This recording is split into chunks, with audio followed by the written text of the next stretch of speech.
Amy in the house comes with a poltergeist. She brings the spirit of addiction with her like a floating contagion. Even the way that the Weetabix box looks, cast to the side like someone has interfered with it at a bus stop.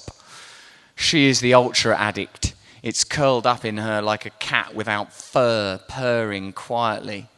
She is a frightened and frightening child. I am agitated when she's here and when she's gone, knowing that she is patient zero, knowing that she carries it in its purest form. I'm cautious the day after she leaves, the spare room almost cordoned off with yellow tape.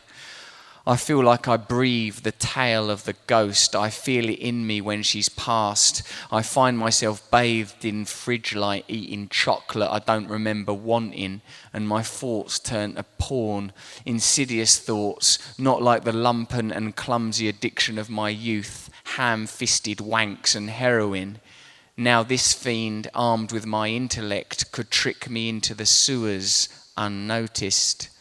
Preceding even my first thought, there it sits in my gut and my bones, the lazy contagion.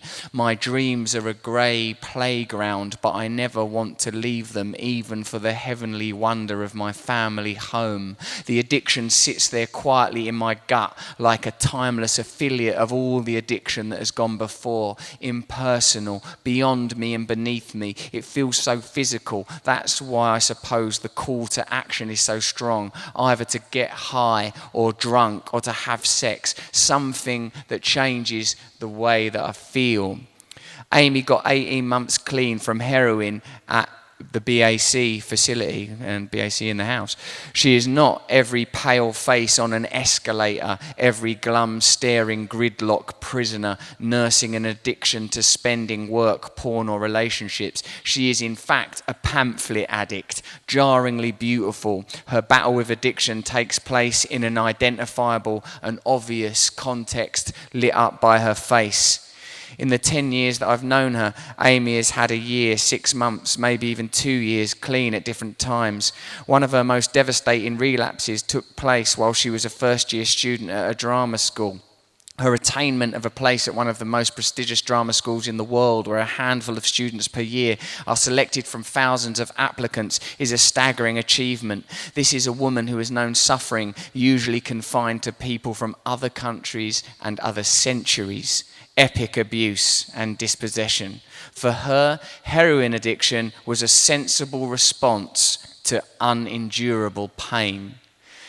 During the 3rd term of her course, she relapsed hard. Blood on cubicle walls, gouging out in classrooms, grant money all spent on drugs, and she had to leave. This was painful as a spectator, let alone as a protagonist. Confirmation of the thumping supremacy of this disease against all ornamentation and seeming success. Over the next 3 years, Amy got clean again, mostly in the excellent BAC facility where she lived and worked. Group therapy, individual therapy, community integration, personal responsibility, all that.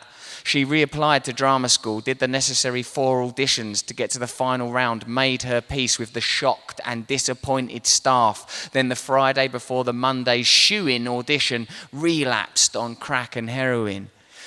Amy went quiet in the days before her final audition, cagey, AWOL, politely dismissive texts. When the calamitous news came from a third party as a euphemistic inquiry, "Have you spoken to Amy?" ? I barely had the energy to sigh. I met her the next day on Finchley Road, a thankless dual carriageway, and along she came, made of broken branches, a dim film over her, departed. I asked her to talk me through the events and how the events related to thoughts and where the fork in the road occurred, where the departure took place, and the answer surprised me.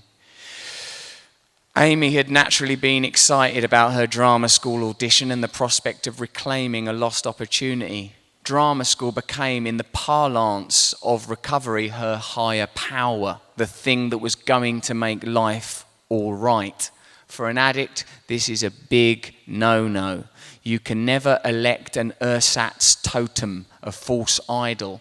Of course, we want to. I do it every 10 seconds. It could be a part in a film, a passing stranger, or a can of Diet Coke. If I get that, I'll be all right, I think. Not those words. It's quicker and more insidious than words. It's just a shift of attention and intention from the understanding that I am here to be useful to the idea that I am an objective pursuing robot. Understandably, the lonely and damaged little girl that Amy to some degree will always be, thought that if she could get into drama school again, everything would be okay. This became her focus. She said she felt both excited and afraid and that she couldn't control her feelings, so she started to manage her moods through her eating, binging and vomiting. In addict world, if you are a declared addict, you'll know this. There is a clear, if totally unfair, hierarchy of addictions. The worst, therefore best addiction is intravenous heroin addiction. Then crack and heroin together smoked. Then a tier where booze, pills, weed all rattle around. Then food, gambling, sex. Then relationships and work. Now obviously there are people who can devastate their lives through sex and gambling, and others who can use crack relatively consequence-free. But as a general guide, superficially, that is the Champions League mid-table relegation struggler shape of the situation.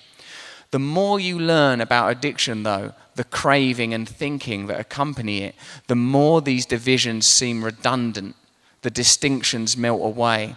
That is why we shouldn't be surprised that Amy, a lifelong hard drug user from the top tier, unthinkingly became obsessed with work, then food, before on the Friday, I was puking up in the toilet having eaten a load of chocolate when the thought occurred to me that if I'm doing this, all this puking, crouching over a toilet, I might as well be using. I went down to the cash point, drew out 200 quid, went to this estate in Hackney where I see this homeless couple and said I'd get them a couple of bags if they get me 5 of each. Amy had 18 months clean when she made that decision. In that moment, the idea of calling another addict for help or willpower or the promise of a bright future treading the boards were all swept away by the private tide of addiction. What does that craving want? What manner of impulse is this that has evolved? An instinct to destroy the host vessel, total self-destruction. Amy is interesting because in the inflated, bloated grotesqueness of her condition, we might be able to see patterns that are invisible in less obvious cases. I would maintain, though, that the shape, the template, is uniform. How does this example relate to Carl Jung's verdict that what chronic addicts need is a spiritual experience and ongoing communal support? How does it relate to the 12-step movements that began in the United States, inspired by Jung's insight in the decades that followed? Anyone who suffers from food issues knows how total and dreadful it is. Family members feel the same stranded impotence that a drug addict's family feels. Gamblers that have crossed over know the helplessness, shame, and despair that this condition brings. These are the outliers in whom the universal condition is acute and therefore observable. Our natural yearnings are running amok, and they are being stirred and nourished by a society that uses our desire as its fuel. Consumerism and materialism are creating a culture of addiction. We are all on the scale somewhere because we are kept there by the age we live in. Junkies like Amy are at the inverted summit. Her name twists the knife. Amy Winehouse was similar to Amy. Similar in that she was somehow housed in the heavens and the gutter. In that she could make your jaw drop with her gift.